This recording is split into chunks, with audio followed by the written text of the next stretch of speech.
Oi, esse vídeo é uma conversa para gente crescida. Se você é criança, acho que você vai achar chato. Que tal procurar uma história no meu canal? Chame um adulto bem legal para te ajudar a escolher outro vídeo. Oi, Carol! Olá, Bem-vinda! tudo bom? Finalmente Obrigada. rolou essa nossa live. Pois é, né? Eu vi que você estava falando da Inês, né? A Inês estava aguardando aqui. Ela falou: já tô de pijaminha, porque lá em Portugal é 1 da manhã. Tanto É que a uma da noite manhã passada eu não já. Então, consegui acompanhar, né? Porque em Portugal ia ser tarde. Que bom. Eu quero pois é. começar. Que bom que estamos aqui. Pois é, eu quero só começar explicando que eu resolvi fazer essa live aqui no meu sofá de casa, porque eu falei, se eu fizer no meu cenário, eu queria que fizesse alguma coisa menos chamativa e para as crianças, que elas olhassem e falassem, nossa, esse vídeo deve ser bem chato.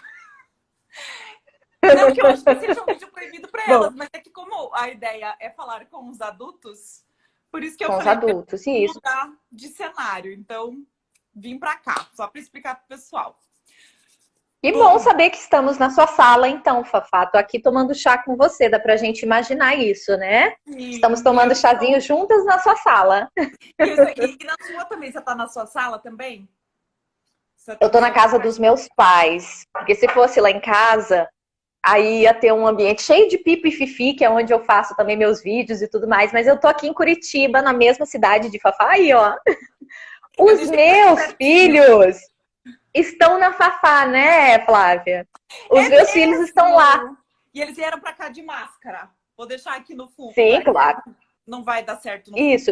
Eu e eles Do meu fomos de lado. máscara, porque a gente teve que se transportar aí para deixar o material para você, então fomos todos muito Isso. protegidos. Peraí. O problema é que as crianças escutam a voz e já sabem que é a Fafá.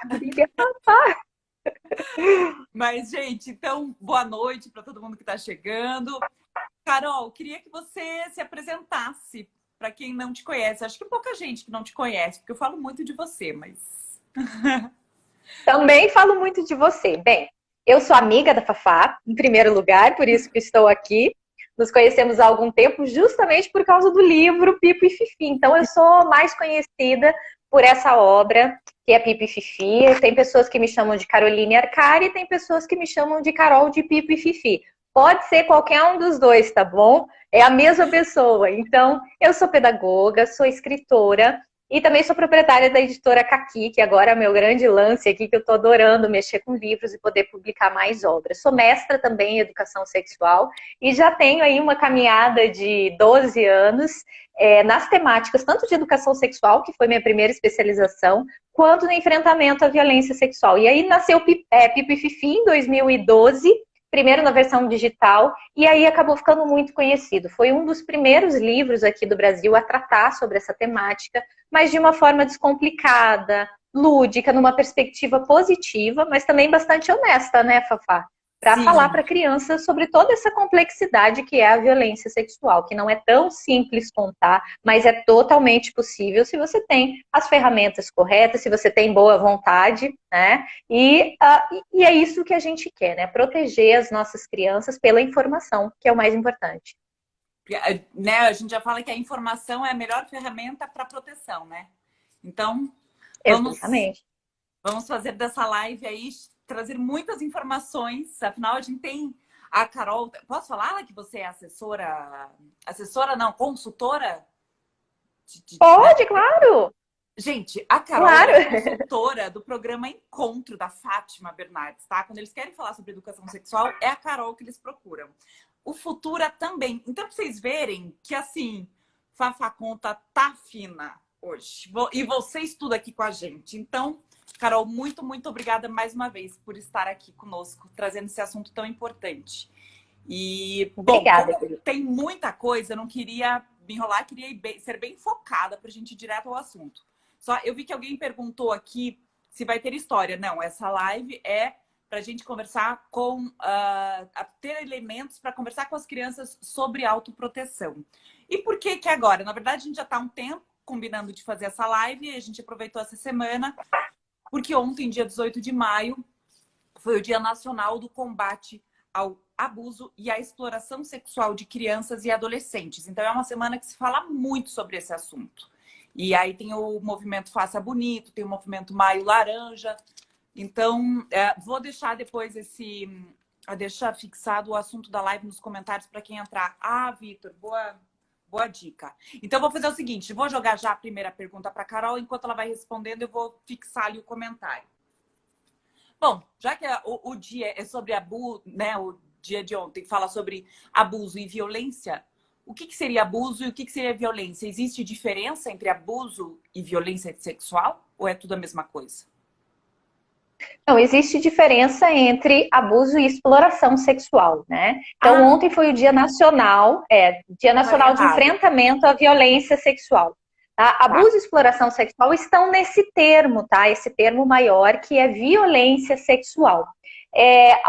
Algumas pessoas usam o termo abuso, a gente prefere violência porque ela realmente engloba todas essas formas, tá? A violência sexual, ela pode acontecer com e sem contato físico, isso é muito importante, tá? Quando a gente quer falar de todas essas formas, incluir a exploração sexual, ela se refere ao que a gente conhecia como prostituição infantil. Não é mais um termo utilizado, prostituição infanto-juvenil, porque prostituição é um termo que colocaria um peso muito grande na criança e no adolescente, sendo que algum adulto explora. Seja porque coloca a criança naquela condição e se beneficia também do que essa atividade receberia, e seja porque o outro adulto que está utilizando do corpo da criança para ter prazer, para exercer controle, poder, enfim, também está explorando. Então, a exploração sexual, que a gente chama, porque é uma das formas de trabalho infantil, tá? Então, exploração sexual é essa relação comercial. E o abuso sexual são todas essas abordagens, seja com ou sem contato físico, em que há uma assimetria de poder e a criança, o corpo da criança ou do adolescente é usado para fins sexuais, tá? Sem essa troca, que seria de vantagens, que seria de dinheiro, como é a exploração sexual, né? Mas o abuso sexual, ele acontece mais nesses ambientes intrafamiliares, tá? Direto a relação da vítima com o autor da violência. Mas a tudo isso a gente pode chamar de violência sexual, e é importante saber que ela pode acontecer até sem contato físico. Porque tem muita gente, Flávia, desculpa, Fafá, ela tem pavor que eu chamo ela de Flávia. E eu também não gosto que me chame de Caroline, porque parece que tá brigando, né? Então, Flá, eu vou chamar aqui de Fafá, porque assim todo mundo te conhece por aqui. Muita gente acha que a violência sexual só é o crime quando há o contato físico propriamente dito, né? Quando há o contato sexual. Mas várias outras abordagens em que não se toca na criança também são consideradas crimes, ou seja, violência sexual. Por exemplo, mostrar material pornográfico para a criança, com a intenção de chocá-la ou de despertar o interesse. Simplesmente mostrar já é um crime, tá? Assim como o que a gente chama pela lei de atos libidinosos, né? Que são todas as aproximações, falar de forma maliciosa, despertar o interesse da criança de forma erótica, para que ela comece a se interessar também por esses assuntos, diferente de educação sexual, né? Que é algo muito bem programado, são informações de qualidade. Que o abusador faz é começar a falar de forma maliciosa para tentar excitar ou despertar esse interesse da criança, tá? Mostrar-se nu para a vítima com a intenção de sentir prazer, ou então espiar a criança tomando banho. Tem muitos abusadores que começam o processo de abordagem abusiva dessa forma, né? Um abusador, por exemplo, ele não chega na criança de cara provocando dor, assustando a criança. É um processo progressivo e as pessoas precisam entender isso. Tanto, Fafá, que nessa primeira fase, que a gente chama de fase de sedução, que é toda essa fase em que o abusador, é bem esse o termo, parece estranho, né? Mas os pesquisadores usam essa fase porque é assim que o abusador sente. Ele seleciona a vítima, ele faz com que essa vítima passe a depender emocionalmente dele, ele se mostra uma pessoa interessante, legal, bacana. Então, toda essa primeira fase, a criança vai gostar do abusador, porque senão ele não consegue fazer outras coisas. Então, todo esse processo costuma durar semanas, meses, anos, até que realmente aconteça o contato físico, sexual com a criança. Para um abusador conseguir fazer isso, ele tem que ter conquistado a confiança dela, ele tem que ser amigo, ela tem que se sentir bem e feliz com ele, né? Então, às vezes ele chega em um grupo de meninas e ele fala para uma delas: você é a mais bonita das suas primas, eu te acho muito madura para sua idade, né? Então não é algo que assusta, é algo que, poxa, a criança sente que alguém deu atenção, né? De todos os meninos, você é o que vai ser o grande jogador de futebol. Eu adoro o jeito que você joga futebol. A criança se sente notada, valorizada. E é assim que o abusador começa. Então, sem contato físico, são todas essas abordagens que já têm a intenção de lá para frente se tornar uma violência sexual com contato físico. E eu acho super importante você falar isso, né? Porque a gente geralmente pensa na imagem do abusador como um monstro, como alguém que é facilmente identificável. E se a gente sabe que a maioria dos abusos e violências sexuais acontecem dentro de casa, é bem isso, é uma pessoa com quem a criança tem um laço de afeto, né? Ela foi conquistada e tem um carinho pela pessoa.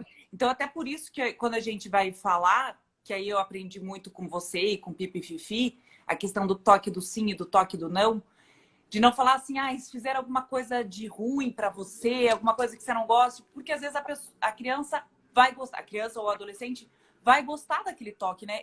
Eu não sei, eu tenho aqui uma ordem, mas talvez eu esteja pulando, mas eu queria já chegar nesse assunto, então, já que veio. Não necessariamente vai gerar um sentimento ruim na criança, né? E é importante, acho que a gente falar sobre isso, que pode ser que gere um prazer e a criança, mesmo sendo pequena, pode ser que tenha um prazer nesse toque. É isso? É, exatamente. Isso é o que eu sempre digo. Pode falar. Não, e só daí linkar nisso a questão da culpa, porque daí as pessoas podem falar assim, mas então a criança estava gostando, então... Eu acho que isso é bem importante a gente falar.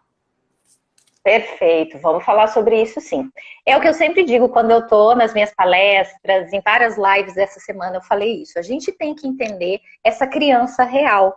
Muitas vezes a gente fala assim, a criança inocente, a criança que é um anjo, a criança pura, vamos manter a pureza dessa criança. E claro que é típico da infância, né? Não ter essa malícia, é uma vivência diferente, né? A criança não tem as obrigações da vida adulta, ela ainda vai viver muitas experiências, mas a gente tem que tomar cuidado porque às vezes a gente se desconecta dessa criança real. Quando a gente fala dessa pureza, a gente esquece que é uma criança que tem desejos, curiosidades, vontade de vida, ela tem uma história já, ela já viveu muitas coisas com os colegas, ela tem dúvida, às vezes ela já viveu violência, ela tem sentimentos, emoções, e o principal, ela tem um corpo que reage ao ambiente. Né? Então, veja, desde que a criança é pequenininha, desde que é um bebê, o corpo dela está reagindo. Se ela fica com frio, né? Se a gente fica com frio, a gente fica com os pelinhos arrepiados, e não é uma coisa que a gente controla. O nosso corpo está reagindo ao ambiente. Se a gente sente calor, e é assim que eu explico para as crianças também, a nossa bochecha fica vermelha, a gente sua, né, pelo sovaco, e não é uma coisa que a gente controla também. Nosso corpo está reagindo. E a criança, ela também tem um corpo completo. Quando a gente está lavando o bebê, ou trocando a fralda, dando banho, e a gente toca na parte íntima, há uma reação do corpo que é fisiológica, né? Então, não é o mesmo significado, por exemplo, uma ereção de um adulto da ereção de um bebê. O bebê, ele vai ter aquela expressão do corpo porque é fisiológico quando a gente está dando banho. Terminou de trocar a fralda, o corpo naturalmente volta para o relaxamento e pronto. E a gente precisa falar sobre isso porque muitas mães ficam angustiadas, às vezes, durante a amamentação, tem uma expressão do corpo da criança, tanto do menino quanto da menina. Da menina não é visual, mas a menina também, o sangue vai todo para essa região pélvica e ela também, o corpo dela também reage fisiologicamente, né? E tem muita mãe que se sente angustiada, às vezes está amamentando, percebe que a criança teve uma reação assim e é diferente dessas expressões adultas, porque o adulto fantasia, o adulto tem uma história de vida, tem uma intenção, né? E para a criança é tudo fisiológico, a gente precisa falar, porque isso é natural, é uma reação do corpo, E a criança também precisa saber que é assim que o corpo dela reage. Então, quando um abusador tocar na criança, e ele vai tocar de forma gentil, são raros os abusadores predadores, que a gente chama, que pegam a criança à força e às vezes até cometem o assassinato posteriormente, que é aquilo que acaba indo para a mídia. Na década de 80 aparecia muito dessas situações, mas é muito raro, menos de 2% dos casos. Existem os abusadores predadores, são exceções. A maioria dos abusadores, eles querem manter essa relação abusiva com a criança o maior tempo que eles puderem, porque eles têm satisfação com isso.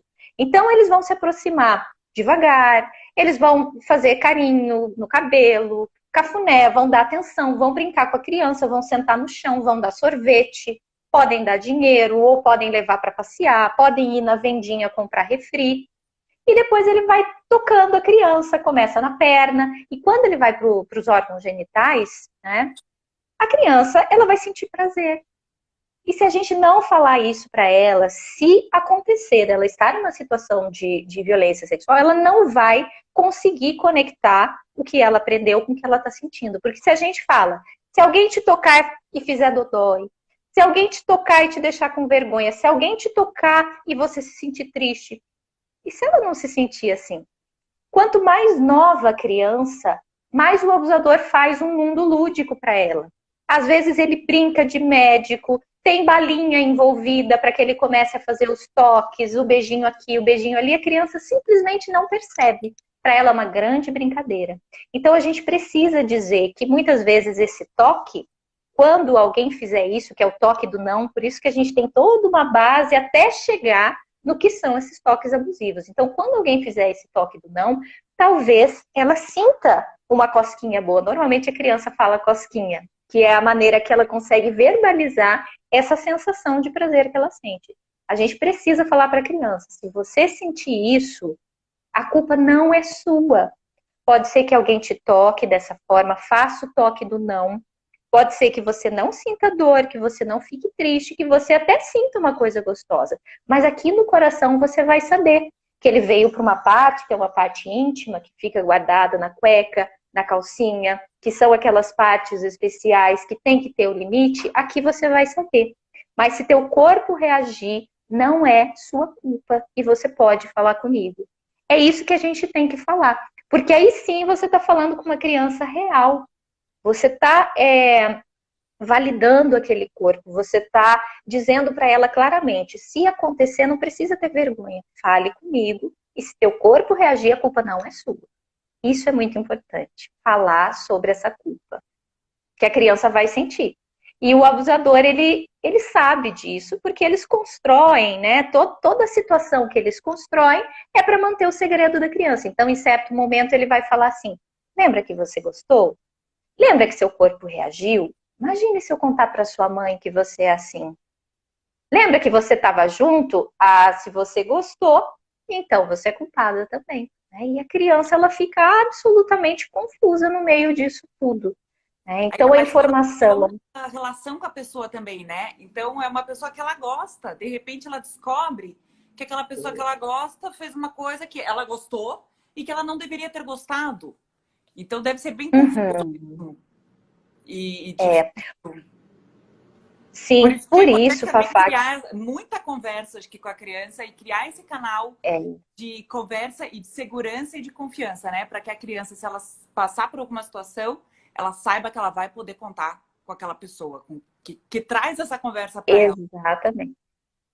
Você sabe que um dos fatores de proteção que aparece em todos os programas de autoproteção que são construídos no mundo, um dos fatores de proteção, ou seja, que diminuem a vulnerabilidade, é uma educação sem violência em casa. O que significa isso? Se a gente educa a criança com base na palmada, se está sempre brigando com a criança, gritando, quando ela sofre a violência sexual, além dela estar sofrendo essa violência aqui, ela se cala porque ela tem medo que, se contar, ela vai apanhar também. Né? Então, uma educação que é compreensiva, em que tudo se resolve pelo diálogo, que se pergunta para a criança, que não se faz julgamento, né? é uma educação que vai tornar a criança menos vulnerável à violência sexual e ela vai estar mais, ela vai ter esse canal de comunicação para pedir ajuda.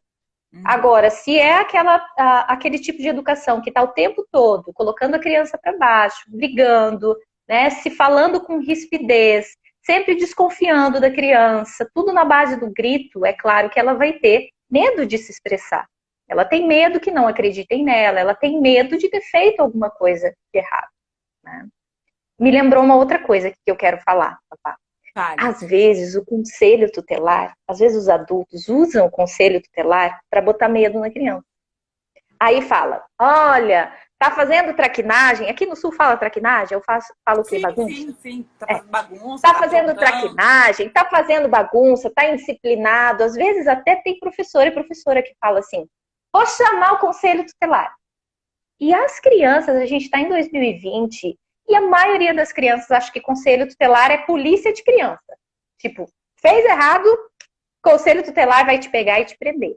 Aí a gente vem no 18 de maio, ai, crianças, diz que sim, se alguém, olha, o conselho tutelar vai te ajudar se você estiver sofrendo violência. O que a criança vai pensar depois da gente ficar falando que o conselho vem buscar se ela for indisciplinada?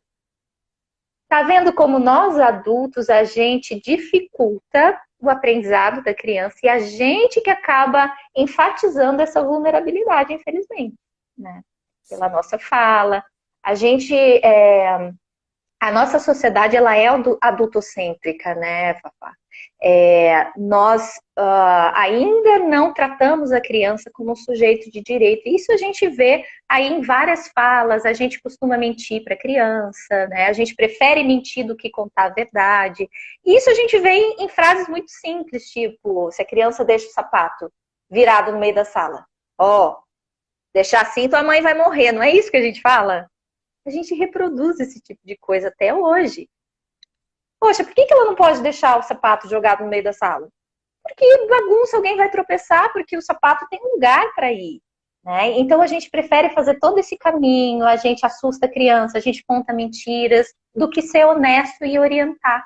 Né? E a gente muitas vezes fala, se a criança bateu o pé ali na quina do móvel, né? A criança chora, ou a criança vem buscar ajuda, e aí a gente fala, já passou, e nem foi nada, vem cá que eu vou soprar.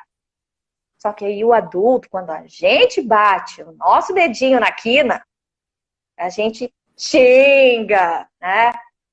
Grita alto, porque a gente pode sentir, mas a criança não, né? Tudo é pequenininho nela, tudo a gente diminui, já passou, precisa chorar, para o menino engole o choro. Então a gente invalida os sentimentos deles o tempo todo. E isso vulnerabiliza a criança também perante essas violências. Eu só queria aproveitar, eu tô acompanhando o que as pessoas estão comentando aqui. Tem muita gente pedindo para deixar a live salva. Fiquem tranquilos e tranquilas que a live vai ficar salva. Tá? Vai ficar aqui vai direto para o IGTV, então não vamos se preocupar com isso. Vou seguir aqui a minha ordem. Eu tô vendo que várias pessoas fizeram perguntas que já tá aqui na minha pauta, então eu vou seguir a ordem só para não me perder agora. Também tem gente pedindo para explicar sobre o toque do sim e do não. O toque do sim e do não tá no livro da Carol. Então, só como a gente já falou sobre isso outras vezes, quer dizer, eu contei em vídeos no canal, eu não sei se vale a pena a gente ficar repetindo, mas no livro da Carol, Pipo e Fifi, os personagens explicam bem certinho o que é um toque do sim, o que é o toque permitido e o que é o toque do não. É o toque que a criança deve, para ela aprender a identificar. Então, um cafuné na cabeça, pegar na mão para dançar numa festa, tudo isso é permitido. E vai trocar de roupa, mas você está no médico, contextualiza. E o toque do não vai mostrando. Então, ali, quer falar, Carol? É o toque que envolve segredo, é o toque que envolve partes íntimas, que não seja para cuidar e dar banho, né? Que não seja para ajudar a criança. É o toque que invade essa privacidade, é forçar a criança a ir para o colo. E principalmente é pedir o segredo, né? Assim que a gente vai construindo didaticamente o que é esse toque abusivo, que tem várias características até a criança entender. né? O que que é esse toque do não? Tá? A gente não usa toque ruim, porque lá nos Estados Unidos é muito comum nos programas utilizar good touch e bad touch. Que se a gente fosse traduzir aqui literalmente, ficaria o toque bom e o toque ruim. Mas não necessariamente um toque abusivo é um toque ruim. Às vezes, para a criança, a gente usar esse termo ruim, ela pode achar que quando tocar vai causar dor, desconforto, vai parecer um tapa, um beliscão, né? Então, a gente tirou o ruim porque, muitas vezes, ela sente prazer. Então, o que, que vai definir que é o toque do não, que é o toque abusivo? Normalmente, ele invade partes íntimas e que não é para cuidar da saúde, nem para cuidar da higiene. Ele vai envolver principalmente o segredo, né? Então, parte íntima, o segredo vai ser feito longe de outros adultos, né? Normalmente, isso, olha lá, a Fafá tá mostrando. Então, isso que é o toque do sim e toque do não. É a diferença entre o toque saudável, que simboliza afeto, carinho, atenção, do toque que é abusivo e que é violência sexual. E aí, no livro, ela vai construindo bem certinho. Primeiro explica o que é o corpo, o que são partes íntimas. E aí vai explicando bem certinho esse toque do sim e do não para a criança entender. Então, tem a versão aqui, que sugerido para crianças acima de 4 anos, esse, Carol? Isso, 3, 4 anos a criança já começa a entender esses conceitos. Tá, e esse aqui é para bebês. Para já começar. Então, assim, a partir de. Essa foi uma outra pergunta que fizeram e que eu tinha anotado aqui. A partir de que idade já pode começar a tratar desse assunto com as crianças? Desde Perfeito. bebê. Bom, então. Pode falar um pouco. Isso aí, ó. Desde bebê. Bom, Desde bebê. para vocês entenderem, a autoproteção, que são todas essas ferramentas que vão diminuir a vulnerabilidade da criança, ou seja, todo o conhecimento, né, em que ela vai poder pedir ajuda, ela vai ter a capacidade de identificar, né, a diferença desses toques, ela vai ter a capacidade de dizer não, de identificar a diferença do que está acontecendo, de separar o que é uma relação saudável de uma relação abusiva, seja até com os próprios colegas, seja com os adultos à sua volta. Tudo isso a gente chama de ferramentas de autoproteção. E claro que, como tudo na vida, todo conhecimento que a criança vai ter não é algo pontual em que ela vai aprender em um dia, lá no 18 de maio, ou um dia que você sentar com a criança para conversar com ela. Isso é uma construção progressiva, até porque em cada faixa etária, ela vai ler Pipi e Fifi, ou ela vai te ouvir, e ela vai absorver toda aquela informação de uma forma. E daqui 2 anos, ela já vai ter outras ferramentas, o vocabulário já vai ter aumentado, as experiências delas com colegas, com brinquedos, já estão diferentes. Até o desenvolvimento global, né? A criança de um ano para outro, se a gente pegar a primeira infância, as mudanças que tem na parte motora, na linguagem, na coordenação, gente, de uma hora para outra a criança faz assim. Então, em cada faixa etária, em cada mês que a criança vai vivendo, crescendo, experimentando, ela vai absorver de formas diferentes esse conhecimento. Então, quando que começa, gente? A autoproteção não é só falar de violência sexual. Não é só ficar batendo, olha, você tem que dizer não, ninguém pode tocar aqui, ninguém pode guardar segredo. Para ficar fácil, eu costumo comparar assim, Fafá. Quando a gente quer fazer educação no trânsito com a criança, primeiro que na escola é super legal, ou não é? Não sei se você já montou aquelas maquetes. Então, sim, montou maquete, aí a gente faz o carrinho com caixinha de sabonete, faz o ônibus com caixinha de pasta de dente, e aí a gente faz as placas, as crianças vestem os carrinhos e a gente simula que está atravessando uma faixa de pedestre. Educação no trânsito é uma coisa super legal na escola. E na família, a gente começa a educar a criança no trânsito quando a criança está no colo ainda. A gente fala, ui, tá vendo que perigosa aquela bicicleta? Ó, dá a mão aqui pra tia, dá a mão pra mamãe, né? Ó, vem com o papai, tá vendo? Olha os dois lados. Agora nós vamos. A gente fica o tempo todo orientando a criança. Por quê? Porque a gente tem medo que ela sofra um acidente, né, no meio da rua, que ela vai andar de bicicleta e ela não saiba se movimentar. Então, quando que a gente começa a educação no trânsito? Não sei, desde sempre, né? Quando a gente pode, a gente já começa. Criança é muito pequenininha. Educação sexual, gente, também funciona assim, tá? Essas ferramentas de autoproteção a gente também pode chamar de educação sexual. A gente já pode desconstruir esses mitos também. Mas quando que começa? Quando a criança nasce. Porque a sexualidade nasce com a gente, tá? Sexualidade não tem a ver com atividade sexual, não é fazer sexo. Sexualidade é a busca pelo bem-estar, seja na relação com a gente mesmo ou com o outro.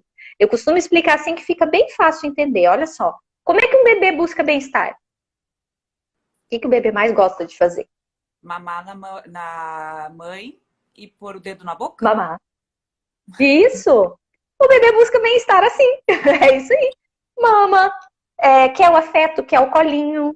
E aí, quando ele não tá sentindo bem-estar, o que ele faz? Ele chora pra avisar, ó, a fralda tá suja, ó, tô com fome, ei, tô com cólica. Então, quando eu digo sexualidade, a sexualidade, ela tá com a gente desde que a gente nasce até quando a gente morrer, né? Porque ela faz parte da personalidade.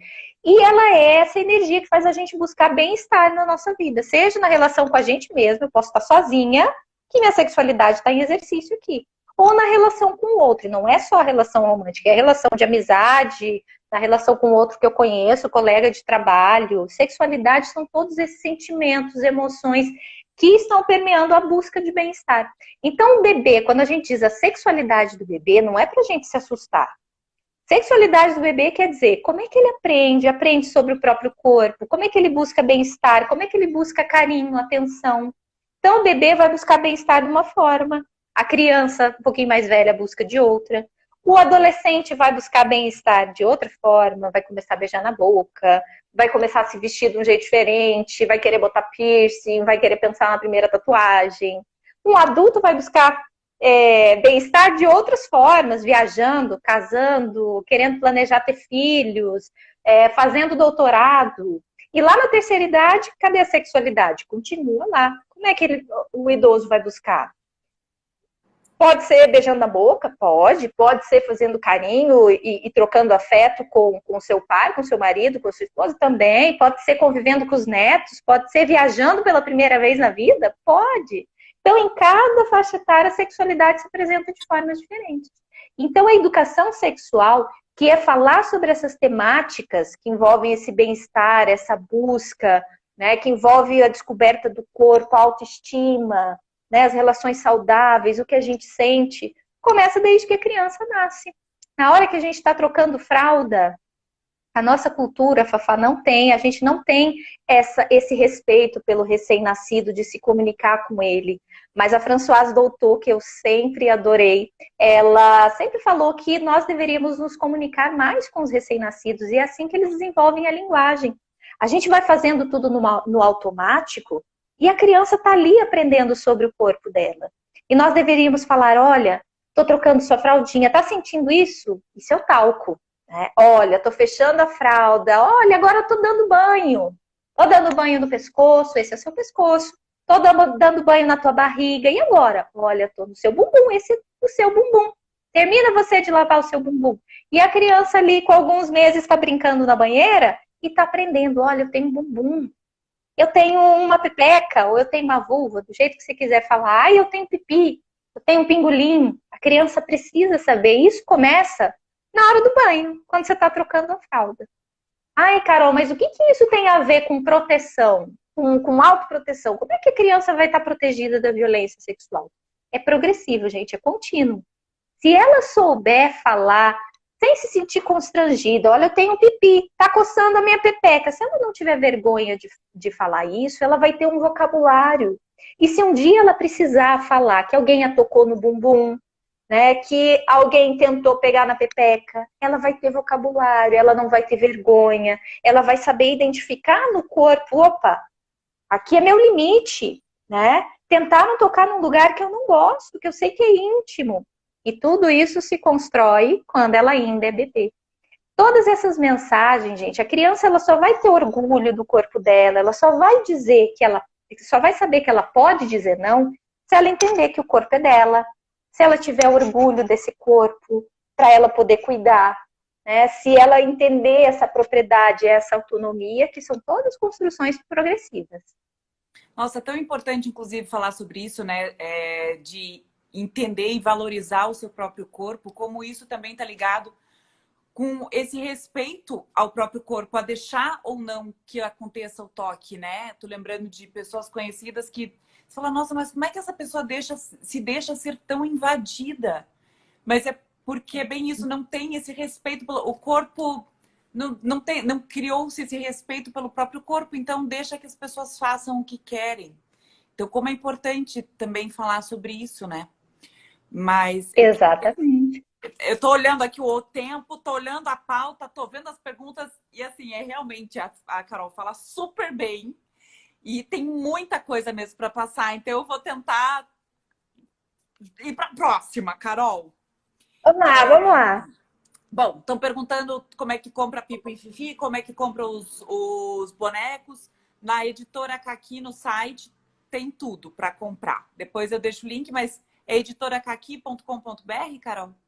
É isso aí. Isso Tá. mesmo. Aí vai lá em loja, você pode ir na quarentena, que tem um monte de material gratuito para fazer download, e aí você vai em loja e se encontra todos esses livros.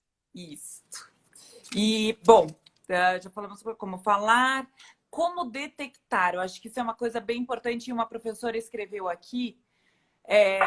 E, enfim, eu falo muito, né? A gente, como sociedade, é também responsável pelas crianças, mas como saber, como notar que uma criança, quais são enfim, as ações, o que elas fazem que a gente pode, além do óbvio, de repente, se eu notar um roxo ou uma aversão da criança a alguma situação. O que é? Enfim, você entendeu a pergunta? Tá, claro. O primeiro passo é nós nos informarmos, que é o que a gente está fazendo aqui. Se a gente, a partir do momento que a gente sabe que a violência sexual pode acontecer sem contato físico, como é que a gente vai detectar se não tiver nenhuma marca? Porque se aconteceu sem contato físico, eu não vou ter marcas e evidências físicas. Aliás, em menos de 20% dos casos você tem alguma marca no corpo, sabe? Que às vezes na hora do banho é possível perceber. Normalmente isso acontece com crianças que estão em creche, crianças mais novas, aí abaixo dos 2 anos, que é mais difícil por meio do comportamento você notar alguma coisa, tá? E é mais difícil ainda porque elas não têm esse vocabulário desenvolvido para pedir ajuda, né? E nem o pensamento mais complexo para entender o que é a violência sexual e a diferença desses toques. Então, a primeira coisa é a gente se informar e saber o que é violência sexual. O segundo passo tem que ter uma rotina saudável, tem que estar de olho na criança, tem que estar sempre observando como é que é o comportamento dela no dia a dia, quem são os amigos, com quem ela convive, quem cuida dela, sempre perguntar como é que foi o seu dia, né? Porque é essa comunicação que também vai fazer com que a criança crie esse vínculo, esse laço com o adulto responsável para pedir ajuda. E os sinais, a gente chama de sinais clássicos da violência sexual, eles começam a aparecer já nas primeiras abordagens do abusador, pode ser nessa primeira fase, que é a fase da sedução, que a gente já falou. Muitas vezes a criança já mostra alguma mudança de comportamento, tá? Então pode ser que ela comece a ficar muito apegada àquele adulto, lembrando que esse adulto pode estar dentro de casa, pode ser o vovô, pode ser o pai, pode ser o tio. Então, pode ao invés pode ser a mãe. Abusam, né? Sim, é bem mais raro. Sim, e mulheres também abusam. Estatisticamente é bem mais raro, né? 5% de todas as denúncias, 5% se referem a mulheres e 95% se referem a homens. Mas a gente já pode chegar nisso, anota aí, tá? Mas pode ser sim, pode ser a avó. Que bom! Então, nessa primeira fase, pode ser que a criança não mostre aversão, né? Pelo contrário, ela vai ficar muito apegada a esse adulto. E a gente tem que observar também que adultos que começam a pegar a atenção exclusiva da criança, que é sempre levar a criança junto na vendinha para comprar o refri, que sempre se oferece demais para dar banho, para trocar fralda, para cuidar, para ficar de tarde com a criança, para levar para casa para ver filme. Uma coisa um adulto que gosta de criança, gente, tem muitos adultos que se divertem um monte, né, com um grupo de crianças. Ele se diverte com crianças, no plural. Então, se ele está num aniversário, ele vai brincar com as crianças. Ele não vai ter uma exclusiva, que ele sempre pega pela mão e vem para brincar juntinho, e vem e pega no colo. Então, normalmente, esse abusador, ele se torna exclusivo na vida da criança. Ele afasta ela dos amigos, dos colegas, porque ele passa a ser essa pessoa principal. Ele começa, às vezes, a colocar a criança contra os próprios pais, os outros parentes, né? Se a criança faz alguma coisa e os pais colocam um limite, ele fala, vem cá, né? Chora aqui. Se a criança apanha, ele vai dar o colo para essa criança. Veja que essa é uma outra forma, também de, se a criança ela é educada pela violência, essa é uma outra forma do abusador acolher. Ah, teu pai bateu em você, vem cá que eu vou te dar colo, ele tá muito errado. Então a criança ela passa a ter esse fascínio pelo abusador. Então nessa primeira fase começar a observar, opa, mas esse adulto dá atenção demais, é além da conta. Essa pulguinha atrás da orelha é justamente o que você precisa para começar a notar outras coisas. E em relação à criança, vamos falar aí da criança da primeira infância, até os 6 anos. Ela pode ser que ela passe a se masturbar de forma compulsiva. Tá? O que é isso? A masturbação, a criança ela se toca desde que ela nasce. Às vezes antes disso. Já tem a criança ali no ultrassom, às vezes ela está ali coçando, né, o órgão genital ali dentro do líquido amniótico, porque ela está se conhecendo, assim como ela bota o dedinho na boca, ela pega no pé, ela pega na orelha, ela pega no órgão genital. Por quê? Porque está coçando, porque estava com a fralda ali abafada e ela quer que um ventinho venha dar uma aliviada. Então, pegar no órgão genital, a gente tem que tomar cuidado para não colocar o nosso conteúdo adulto na expressão da criança. Um adulto se tocando, a masturbação adulta, tem outro objetivo. O adulto fantasia, ele quer ter o prazer sexual. A criança pega para coçar, pega porque está conhecendo, para saber, poxa, olha, esse corpo é meu. Porque quando ela pega um objeto, Fafá, e ela bota na boca, ela tem a sensação aqui, ó, desse objeto na língua. E quando ela coloca o dedinho na boca, ela sabe que a mão é dela porque ela sente aqui e ela sente aqui na pele. Então ela sabe que o objeto não é ela, mas a mão é. Então quando ela pega nas partes do corpo, ela está só se construindo. Eu tenho uma orelha, eu tenho outra aqui, eu tenho uma barriga. E quando ela pega no genital e o adulto, ei, tira a mão daí, ó. Não pode, que feio. Se o adulto fala isso, ele está dizendo que tem alguma coisa de errado com o órgão genital dela. Se você fala que feio cada vez que ela pega ali, a criança ela vai ficando com um problema, ela vai silenciando aquela parte. E normalmente isso acontece com meninas. Porque ao menino é autorizado pegar no saquinho, é autorizado pegar no pênis, né? Então a gente acaba silenciando as meninas. É claro que a gente não vai deixar a criança pegar no órgão genital ali, na noite de Natal, na frente de todo mundo, na sala de estar, tá ali, né? Tipo, descobrindo o seu corpo. Não é assim, você tem que colocar o limite. Então, falar, olha, eu sei que dá uma sensação boa, você realmente tem uma pepeca, tá tudo bem, e eu não tô brava com você. Mas vamos combinar. Pegar na pepeca não pode ser na frente das pessoas, assim como a gente não faz xixi na frente dos outros, a gente não troca de roupa no meio da sala, então a gente não vai pegar na pepeca, no bumbum, na frente dos outros. Então reafirmar para a criança, olha, tá tudo bem, você realmente tem um bumbum, você tem um pipi, e é legal, né? Eu sei, é bom, dá uma sensação boa, mas na frente dos outros, vamos combinar? Não pode. Se você precisar coçar a pepeca, coçar o bumbum, vai lá no banheiro, tá bom? Combinado? Porque é um lugar cheio de dobrinha. E, de fato, vai dar isso, vai dar coceira de vez em quando. Então, é ensinar o limite sem emitir mensagens negativas sobre o corpo. Ai, que feio, vai lavar a mão. Nossa, que sujo. Tem gente que fala, olha, teu pipi vai cair se você ficar pegando muito.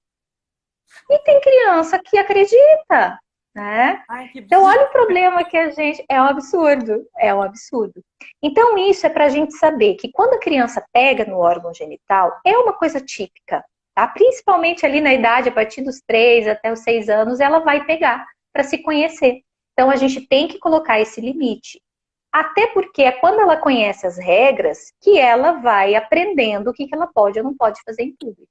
Então, se a criança passa a se masturbar compulsivamente, ou seja, deixa de brincar, ela não respeita as regras que você estabeleceu, Ela deixa de fica o brincar porque tempo ela quer todo se ali. masturbar, é isso?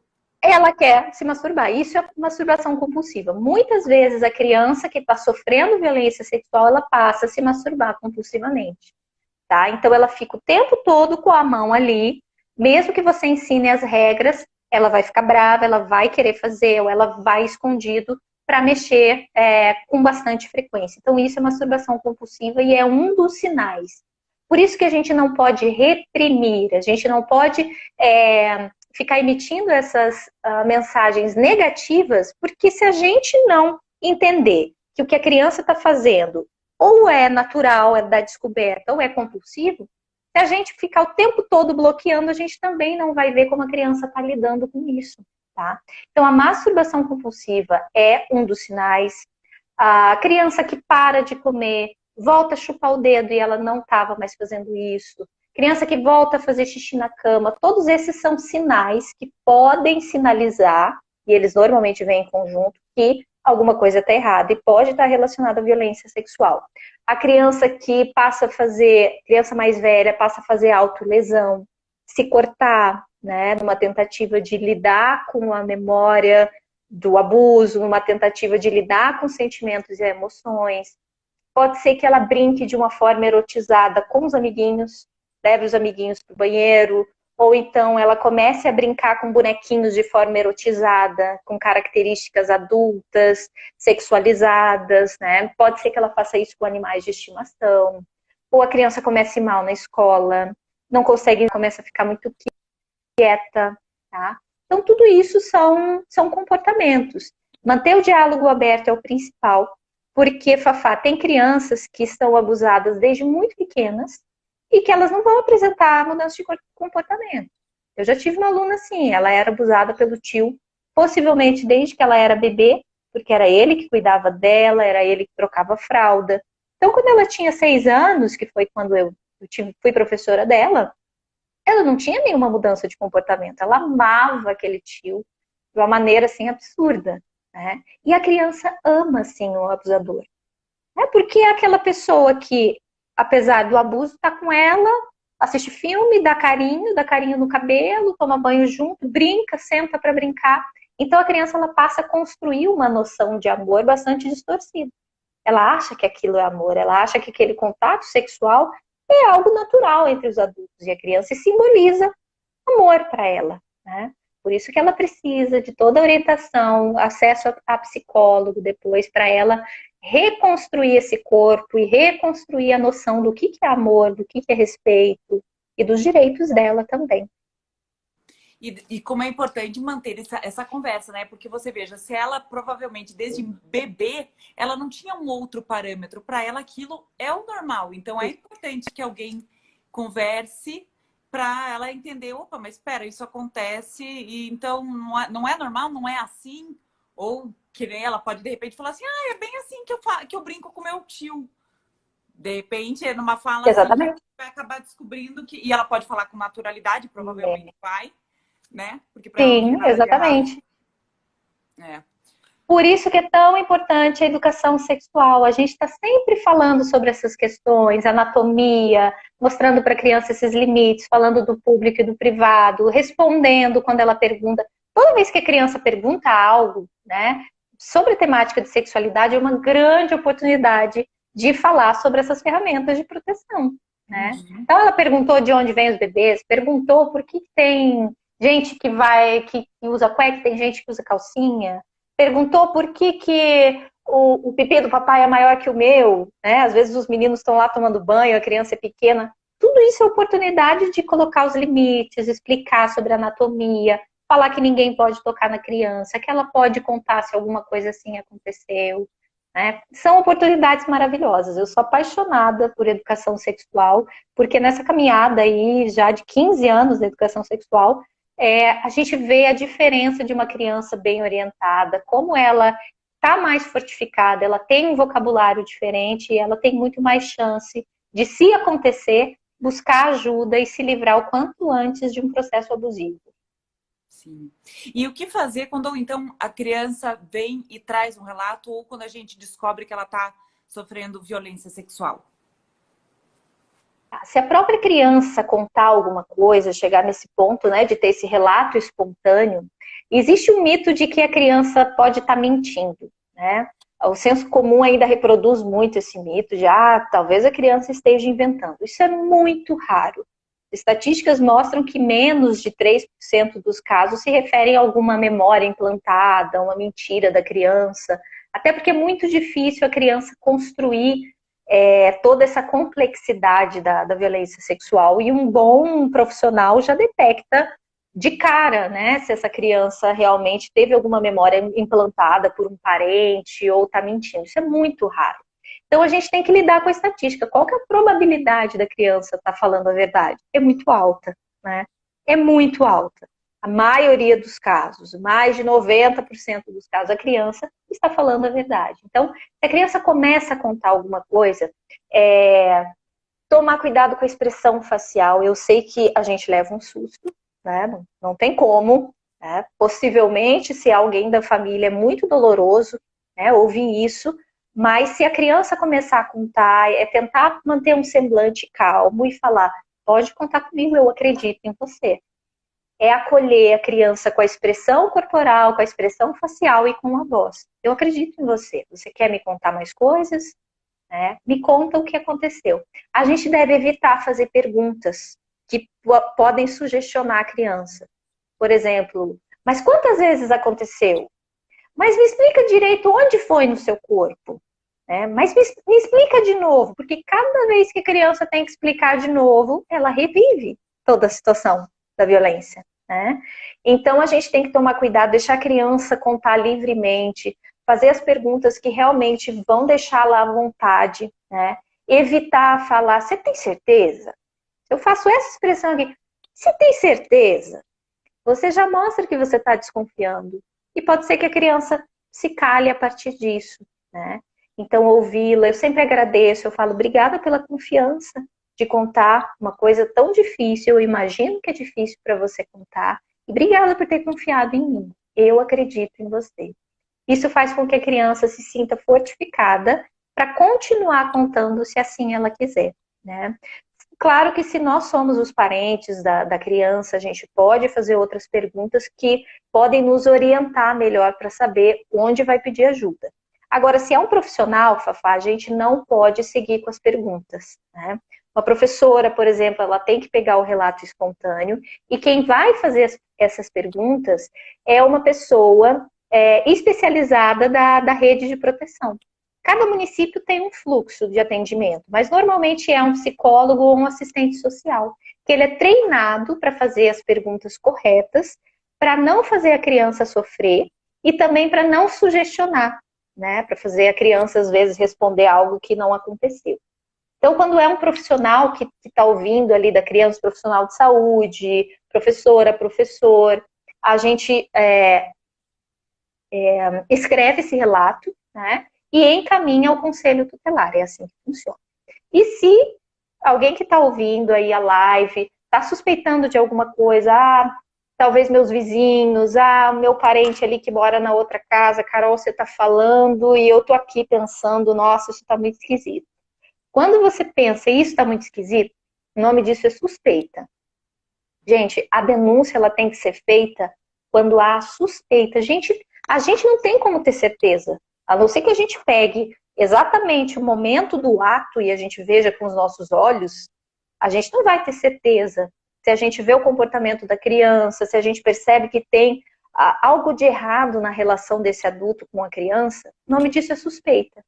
E a lei, a legislação, o Estatuto da Criança e do Adolescente já nos protege para a gente fazer a denúncia quando há suspeita. Você não tem que ter confirmação, não é tua obrigação, não é minha obrigação, não é a obrigação da Fafá ter a certeza. A gente não vai na casa da pessoa lá espiar, nem ficar perguntando para a criança e os membros lá da família para ter certeza. Levantou a suspeita, poxa, você já pode encaminhar, você já pode pedir ajuda. Às vezes uma visita, se não era nada, se não é violência sexual, muitas vezes uma visita já é o suficiente para que aquele adulto, se estava pensando em fazer alguma coisa ou se está com alguma atitude que não é muito saudável, e já vai pensar 2 vezes ao receber uma visita, né, para saber como é que está a dinâmica familiar e a relação com aquela criança. Então, o importante é, suspeitou, você não vai ser processado caso não seja violência sexual, né? E, claro, você tem que ter bom senso. Aí a criança está com um comportamento diferente, tem um adulto que não está respeitando os limites dela, ele força a barra, eu vi que eles estavam trocando algum segredinho, tem alguma coisa estranha, Carol. Bom, essa coisa estranha chama-se suspeita. Pulguinha atrás da orelha chama-se suspeita, tá? E aí, para pedir ajuda, agora, em fase de quarentena, o que a gente faz? Hoje eu descobri, Fafá, na verdade eu já sabia disso, mas eu relembrei. Eu já fiz um trabalho 2 vezes lá na Paraíba. E lá eles têm um número para o estado, que é o 123. A criança digita 123 e ela tem ajuda. É um número único para o estado e eu achei isso maravilhoso. Eu já conhecia, mas tinha esquecido, porque eu vou para todo canto do Brasil e todo canto tem um projeto maravilhoso. E o Disque 100, ele está com uma equipe reduzida. Eu e Fafá tentamos ligar aí faz 1 mês e pouco, né? E nós não conseguimos ser atendidas, nós adultas esperamos um tempão. Então imagine para uma criança, né? É tudo muito difícil, o menu para criança digitar está impossível. Então a gente já fez várias reuniões com a ouvidoria, a gente ainda não teve mudança no Disque 100, mas nós fomos direto lá na ouvidoria do Disque 100 para informar. As crianças estão vulneráveis. O ideal é que nós, adultos, a gente fique conectado, tá, com as outras crianças da nossa família. Às vezes não é aqui em casa, mas pega o WhatsApp, vai lá, ô sobrinho, tá tudo bem? Se precisar de alguma coisa aí, fala com a tia. Você é a avó. Ô netinho, como é que você tá? Ó, a avó tá aqui, tá? Se precisar de qualquer coisa, manda um zap pra avó.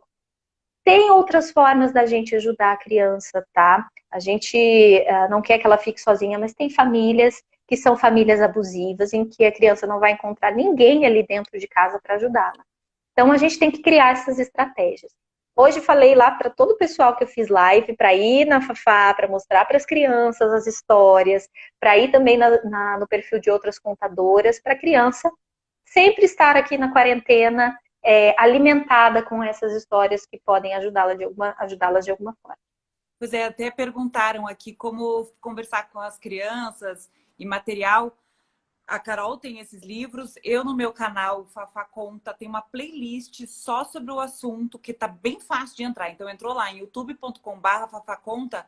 Tem, eu não lembro o nome da coisa agora, mas é da playlist, mas é sobre o Dia Nacional do Enfrentamento. É alguma coisa assim, vocês vão... É bem fácil de achar. Coloca no YouTube Fafá Conta Pipo e Fifi, vocês vão encontrar o vídeo e toda a playlist. Tem vários vídeos conversando com as crianças a respeito. Isso. Tem 2 minutos e o Instagram vai cortar a nossa live. Já! Então vamos lá. O que a gente vai fazer em 2 minutos? Conta. O que vamos falar em 2 minutos? 1. Gente, ó, a primeira página de Pipo e Fifi tá escrito assim: Fifi, Pipo e Carol recomendam que esse livro seja lido na companhia de um adulto bem legal e responsável. Autoproteção, gente, não é deixar a criança se virar sozinha. É ter um adulto que vai orientá-la o tempo todo de forma contínua. Não é à toa que essa página tá aqui, não é de feliz, tá? Não é só uma coisa alegre. É para dizer, a autoproteção, a responsabilidade é da gente. Nós, adultos, nós temos que criar ambiente seguro, temos que nos informar, temos que assistir live aqui sobre o assunto, fazer as perguntas. Estarei lá no meu Instagram, Caroline Arcari. Vão lá se tiverem alguma dúvida. Eu demoro um pouquinho para responder, porque minha vida é uma loucura, mas eu respondo, tá? Fafá, obrigada. Eu adorei essa conversa. Sempre que precisar, eu tô aqui, tá bom? Eu que te agradeço. Acho que o pessoal gostou bastante. Estão pedindo uma próxima. Vamos ver se rola. Eu adorei. A minha lista estava cheia de outras perguntas. Mas realmente, sigam o Instagram da Carol, porque ela sempre está trazendo esse assunto. E no meu canal também vocês encontram bastante material. Muito obrigada pela companhia, Carol. Foi um prazer. Muito, muito, muito obrigada. Eu sou muito feliz de ser sua amiga. Sou amiga dessa mulher. Eu também. Essa mulher maravilhosa. Né? Eu vi o que... É recíproco, amiga. Ó, em breve nós vamos tomar um chá e comer aquele cachorro quente. E dar aquele abraço. Combinado. Com certeza. Que saudade disso. Espalhem essa live. Vai ficar aqui no IGTV. Avisem para todo mundo. E se quiserem voltar a assistir mais um pouco, tá aqui no IGTV. Fafá conta. Carol, brigadão, Isso aí. boa noite para todos, gente. Cuidem das Beijo. crianças. Tchau, tchau. Beijo, gente. Se cuidem. Tchau, tchau.